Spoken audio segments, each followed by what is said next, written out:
I'd already messed up. I'd already hooked up with a guy, and it was very much like a drug. I kept going back to it. I couldn't go on anymore. And I wanted to find the least painless way possible of just ending it, hoping that I would just fall asleep and not wake up. Robert Rescher's struggle began when he was a child, and he was sexually abused by a family member.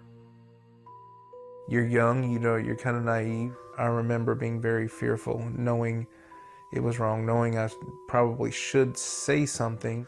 I felt paralyzed to really do anything about it. He grew up going to church and knew about God, but he was torn by his feelings.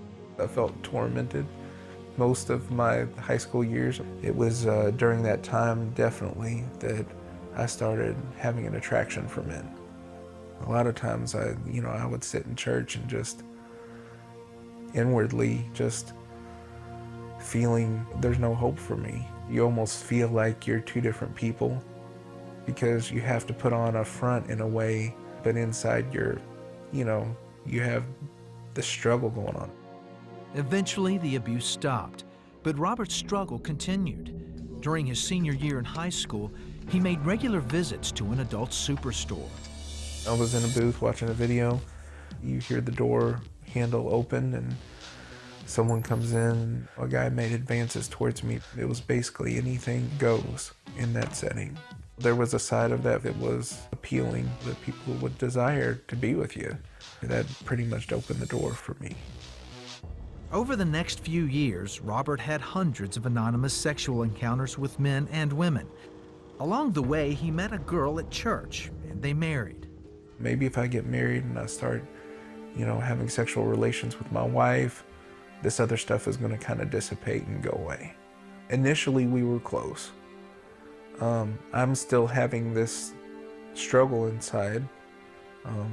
I'm finding out very quickly it's not going away. After 6 months of marriage, he again had sex with other men. Robert broke down and told his wife. She was ticked.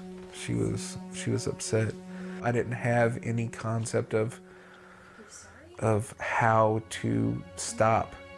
Obviously, I could physically quit going to this place, but the things going on inside of me, I couldn't stop that. You feel the separation between you and God. The couple met with a counselor for months, but Robert continued the anonymous homosexual encounters. His wife gave him one last chance, but Robert failed again. I was tired of dealing with it. I was tired of all the ups and downs. I was tired of hurting her. I was going to have to tell her. I just got to the place I was like, I'm done. I'm not doing this anymore. And I wanted to find the least painless way possible of just ending it. I'd had a full bottle of painkillers, prescription painkillers, and I was on antidepressants at the time, so I downed both of those bottles, hoping that I would just fall asleep and not wake up. His wife heard him crying as he got in bed. She asked him what was wrong. I told her what I did. I'd messed around with a guy, hooked up with him, and then I just took 2 bottles of pills. She just broke down crying and just yelling at me, "What were you thinking?" To get you to the hospital. Robert was rushed to the emergency room and treated. He survived his suicide attempt, but shortly after that, his wife filed for divorce. She offered to take him to Pure Life Ministries, a Christian recovery center for sexual addiction. It was exactly what I needed. It helped me to think more godly, more biblically, in how I handled things. I had examples, people that were actually living it out. That was big for me, to see people that had come out of sexual sin themselves and they're walking it out and they're living the Christian life.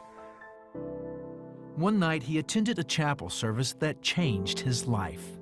I just felt the presence of God, and I felt like the Lord was wanting me to surrender to Him.